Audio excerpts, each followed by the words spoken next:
जय Hind everyone, welcome to my YouTube channel TS academy.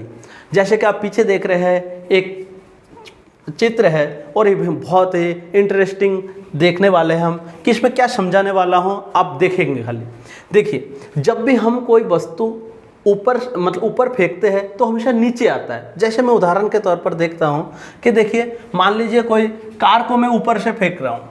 अब कोई कार यदि ऊपर से गिर रहा है तो एक कार देखिए ऊपर से गिर रहा है तो नीचे ही क्यों गिरा, दिक्कत यहाँ पे है। क्वेश्चन बैठ गया कि कार नीचे ही क्यों गिरे। इसे यदि हम स्लो मोशन में देख के समझते हैं तो देखिए, दोबारा देखते हैं।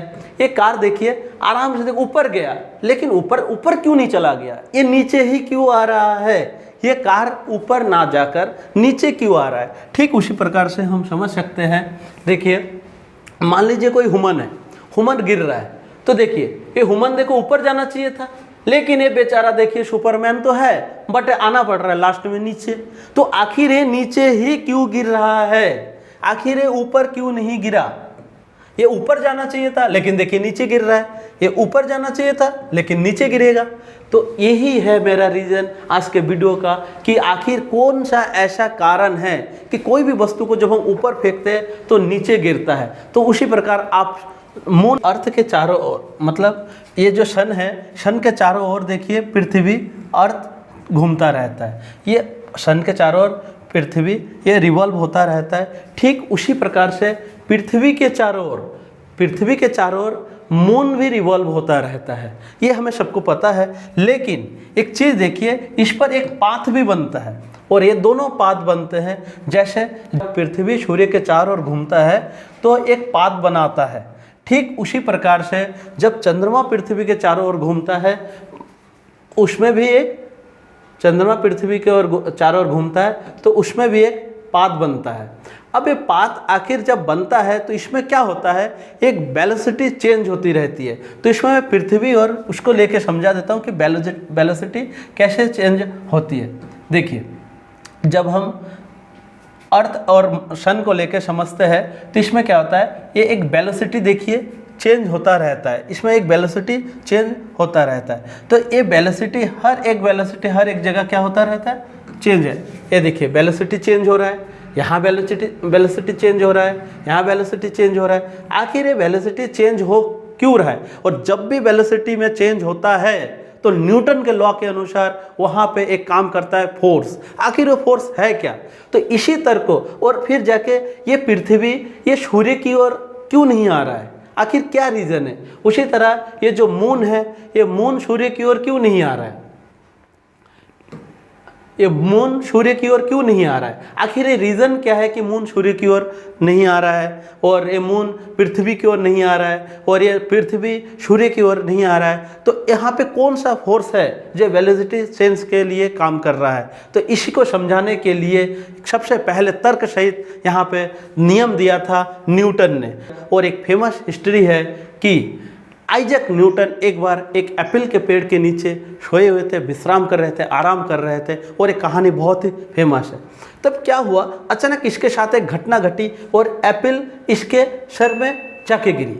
अब सर में गिरी तो इनके दिमाग में कुछ ना कुछ तो विचार आया, क्या चोट लगी, क्या दर्द हुआ, नहीं। इनके दिमाग में विचार आया कि जिस तरह से ये एप्पल यहाँ से नीचे गिरी, तो जिस तरह से यहाँ एप्पल यहाँ से नीचे गिरी, तो ठीक उसी तरह से ये पृथ्वी पर ये चंद्रमा आके क्यों नहीं गिरती। तब ये हैरान हो गया कि आखिर ये सेब नीचे क्यों गिरा, ये सेब आखिर ऊपर क्यों नहीं गिरा। जैसे यदि हम समझते हैं ये सेब यदि नीचे गिरा है तो ये सेब आखिर नीचे ही क्यों गिरा। ये सेब ऐसा भी तो हो सकता था कि ये सेब नीचे गिर के ये ऊपर चला जाता। ये ऊपर जा रहा है, ये देखिए ऊपर जा रहा है, आप एप्पल को देखकर देख रही है कि ऊपर जा रहा है, ऐसा क्यों नहीं हुआ। तब जाके न्यूटन के दिमाग में आया कि कोई ना कोई तो रीज़न होगा कि ये क्या है। तब जाके न्यूटन ने दिमाग लगाया कि ये चंद्रमा पृथ्वी पर आके क्यों नहीं गिरता, हर एक प्लैनेट एक दूसरे से टक्कर क्यों नहीं खा रहा है। तब जाके इन्होंने समझाया कि आखिर जो ये प्लानेट है इसके लिए ये जो मोशन है, ये मोशन को समझाने के लिए इन्होंने एक्सप्लेन दिया। इस एक्सप्लेन को समझाने के लिए मैं आपको एक एग्जांपल के ज़रिए एक्सप्लेन को समझाता हूँ। मान लीजिए हम किसी रस्सी को जब पत्थर से बंधा हुआ है, या जब पत्थर रस्सी से बांधा है तो उसको हम मान लो घुमा के देखते हैं। तो जब घुमाते हैं तो एक पाथ बनता है। तो ये जो सर्कुलर मोशन में पाथ बनता है, तो सर्कुलर मोशन में लाने के लिए हम क्या करते हैं, इसमें एक फोर्स लगाते हैं। फोर्स कौन लगाता है, ये बल लगाता है, क्योंकि जब हम घुमाते हैं तो ये हाथ भी घूमता रहता है, तो वहाँ पे एक फोर्स लगता है। यही फोर्स ही है जिसके कारण ये एक निश्चित पाथ पर ये घूमता रहता है। इसको हम समझने के लिए तब इसमें वेलोसिटी क्या होता है, चेंज होता रहता है। वेलोसिटी क्या होता है, चेंज होता रहता है। वो फोर्स ही है जिसको सर्कुलर मोशन में लाने का काम कर रहा है। अब वेलोसिटी कैसे चेंज होता है, तो वेलोसिटी यदि चेंज नहीं होगा कब, जब हम कभी इस पाथ को यदि काट दें। यदि मान लीजिए इस पाथ को यदि मैं काट देता हूं तो ये वेलोसिटी चेंज नहीं हो जाएगा, ये स्ट्रेट लाइन में पहुंच जाएगा। देखिए ये वेलोसिटी चेंज नहीं हो रहा है और ये क्या है, एक स्ट्रेट लाइन में चल रहा है, क्योंकि हमने रस्सी को क्या कर दिया, हमने कट कर दिया। इसी एग्जाम्पल को हम यहाँ पे समझते हैं कि आखिर यहाँ पे क्या घटना घट रही है। तो देखिए जैसे यहाँ पे ये वेलोसिटी चेंज हो रही है, तो वेलोसिटी चेंज होने में क्या काम कर रही है, एक फोर्स काम कर रही है। तो न्यूटन ने उसी उदाहरण के आधार पर एक एक्सप्लेन दिया अपना कि यहाँ पे एक फोर्स काम कर रहा है। इसी फोर्स को इन्होंने नाम दिया ग्रेविटेशनल फोर्स या फोर्स ऑफ ग्रेविटी। इन्हीं फोर्स को इन्होंने नाम दिया और इन्होंने कहा कि जिस तरह से ये जो चंद्रमा है, ये चंद्रमा पृथ्वी की ओर आकर्षित होती है और पृथ्वी सूर्य की ओर आकर्षित होती है। यही कारण है कि चंद्रमा पृथ्वी के चारों ओर घूमती रहती है और ये पृथ्वी ये सन के चारों ओर घूमती रहती है। अब एक क्वेश्चन आता है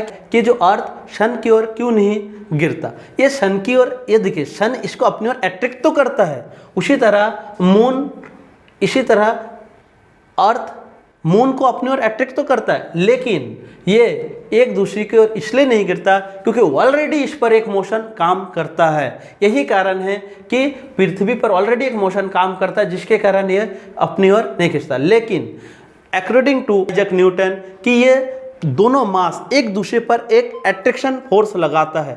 इसी अट्रैक्शन फोर्स को ही उन्हें ग्रेविटी ऑफ फोर्स कहा, अर्थात ग्रेविटेशनल फोर्स कहा। तो हमने इस डायग्राम के थ्रू आपको समझाने की पूरी कोशिश की है कि आखिर ग्रेविटेशनल क्या होता है, आखिर आपका अभिकेंद्र बल क्या होता है, गुरुत्वाकर्षण बल क्या होता है। यदि आपको अच्छा लगे तो लाइक शेयर जरूर करना। ऐसे ही वीडियो, इंटरेस्टिंग वीडियो और भी आपके सामने बेहतरीन आता रहेगा। थैंक यू, जय हिंद।